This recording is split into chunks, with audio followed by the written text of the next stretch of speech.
איפה אתה מתחתן? בתלפיות, פה בירושלים. ואתה פה בקינג דויד? הלוואי. אז מה אתם עושים פה? מצלמים.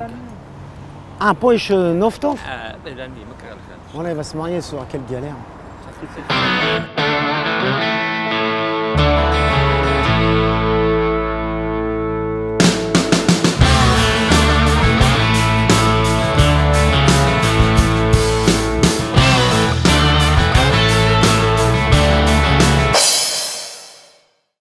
Salut, c'est Danny Cohen avec mon time code de cette semaine. On n'était pas là longtemps parce qu'il y avait les fêtes, Rosh Hashanah, Kippour, Sukkot. Je vous parle d'un endroit un peu particulier pour ceux qui sont des fans de Jérusalem. On est ici au cœur d'un quartier qui est complètement nouveau, c'est pas Marrakech. C'est un petit quartier caché entre plein de tours. Il faut rentrer dans une petite allée pour le découvrir. Il y a des petits jardins, il y a des petites fontaines. On est à 2 mètres du King David, à 3 mètres du Waldorf Astoria qui va bientôt ouvrir ses portes. Et on va tout de suite vous raconter ce qui s'est passé cette semaine dans la presse israélienne. Bon, pas grand-chose dans le journal de Yediot Aharonot ce matin, mais quand même une petite info qui attire mon regard. Celle où on affirme que de janvier jusqu'à aujourd'hui, il y a quand même eu 2 600 000 touristes en Israël. C'est pas mal, bravo à vous. Et tout ça, il faut le mettre sur le compte du ministre du parti d'Israël Betenu, Stanislav Machesnikov. D'ailleurs, ce même ministre, il y a un mois, il a fait la une des journaux, non pas pour le nombre de touristes qui étaient arrivés en Israël, mais tout simplement parce qu'il prenait soin presque tous les soirs d'aller dans les bars de Tel Aviv et faire la fête. Et quand il sortait, il était un petit peu bourré. Et ça n'a pas plu vraiment aux gardes du corps qui se sont plaints de voir un ministre de l'État d'Israël dans les rues de Tel Aviv un peu pas trop stable. Alors cette fois on va prendre le journal à Haaretz, ils ont toujours des histoires particulières. Monsieur Katsav, qui est en prison pour quelques années, a demandé déjà une grâce présidentielle. Président qui demande sa grâce présidentielle et il trouve qu'il a fait quand même 10 mois en prison. Donc on va entendre la réponse du président en ce moment qui est Shimon Peres pour voir qu'est-ce qui va se passer avec l'ancien président qui s'appelle Moshe Katsav. Alors il y a les présidents qui sont en prison, il y en a qui sont dans les bars. C'est la grosse fête en Israël. D'ailleurs, c'est tellement la grosse fête que je découvre une autre information qui est une des plus positives que j'ai lues ce matin. Il n'y a que dans Haaretz qu'on va la trouver. Et c'est Amira S, c'est une journaliste israélienne qui habite à Gaza. Tsahal est en train de faciliter le mouvement, la circulation des Palestiniens d'un endroit à l'autre. C'est-à-dire jusqu'à présent, il y avait beaucoup de barrages un peu partout. Et bien maintenant, c'est très étonnant, on commence à avoir de plus en plus de voitures palestiniennes dans les rues israéliennes.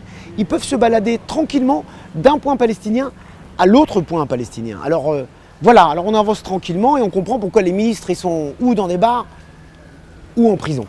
Tout va bien.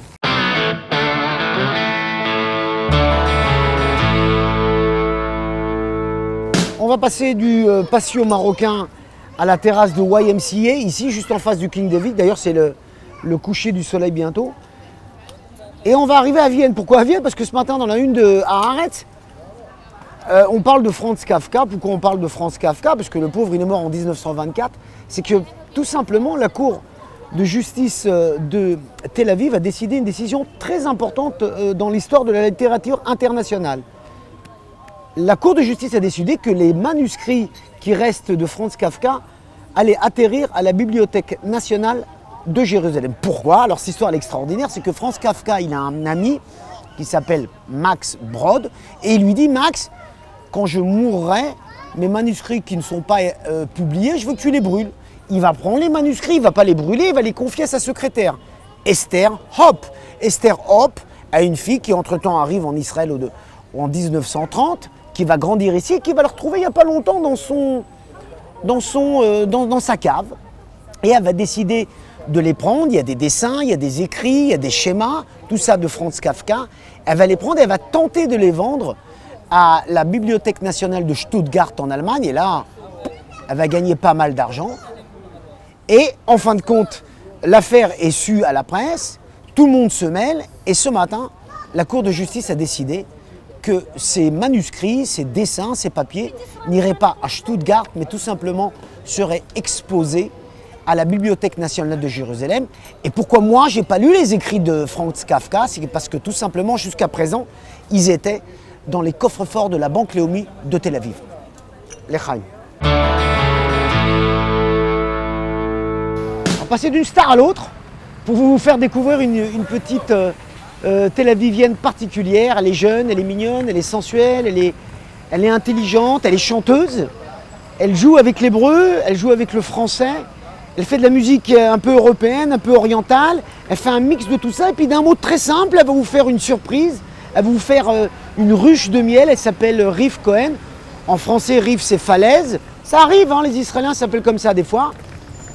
Et la une du journal du département culture de ce matin, c'est que mademoiselle, d'ailleurs on lui souhaite beaucoup de réussite, a signé un contrat avec la boîte Universal, c'est-à-dire qu'ils vont lui promettre des enregistrements, ils vont lui promettre des concerts. Alors nous, d'ici de Jérusalem à la petite Riff, on va lui souhaiter beaucoup de réussite. Je vous quitte, je vais faire ma sieste au King David, et puis j'espère vous retrouver la semaine prochaine. Bezrat Hashem. Merci, à bientôt.